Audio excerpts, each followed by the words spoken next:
Nvidia एक time machine बना रही है एंड यस एनवीडिया के सीईओ ने ये बात खुद एक पॉडकास्ट में रिवील करी है। We're fortunate that uh, we've created this instrument that is a time machine, and we need time machines in all of these areas that we just talked about.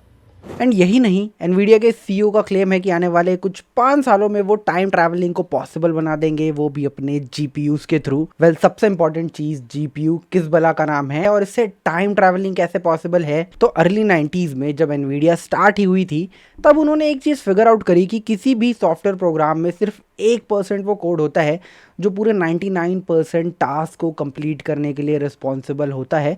वो 1% code ही सबसे ज़्यादा important होता है। And फिर Nvidia ने सोचा कि क्यों ना सिर्फ इस 1% कोड के लिए एक नई चिप बनाई जाए और जीपीयू के इस काम को नाम दिया गया पैरेलल प्रोसेसिंग और सीपीयू के काम को नाम दिया गया सीक्वेंशियल प्रोसेसिंग। आसान भाषा में समझाऊं तो एक पेंटबॉल गन है और अगर सीपीयू की मदद से अगर उसमें कोई स्केच डिज़ाइन करी जाए तो वो कुछ इस प्रकार होगा जिसे सीक्वेंशियल प्रोसेसिंग कहा जा सकता है। हर dots one by one draw किए जाएंगे।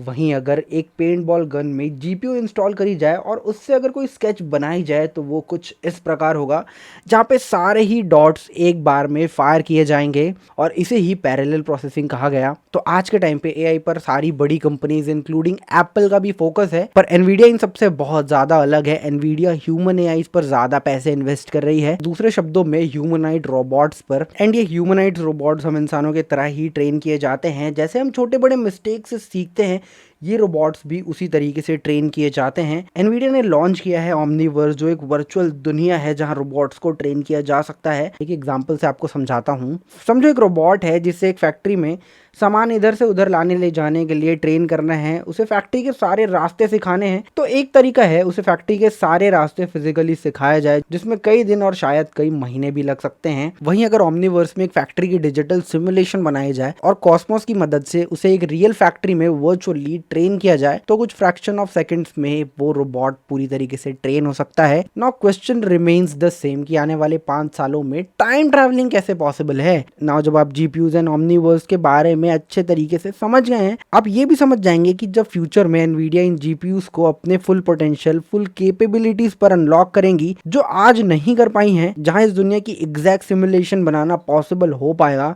लाइक वेदर प्रेडिक्शन जैसी चीजें जो आपको फ्यूचर में एग्जैक्ट ग्राउंड रिपोर्ट देने वाली है। वो रिपोर्ट के बेस पर आप आसानी से प्रेडिक्ट कर पाएंगे कि नेक्स्ट मूवमेंट क्या होने वाला है। एंड यही एक टाइम ट्रैवलिंग जैसी चीज है जहां आप बिना फ्यूचर में जाए फ्यूचर में क्या होने वाला है एग्जैक्टली वो चीज प्रेडिक्ट कर पाएं।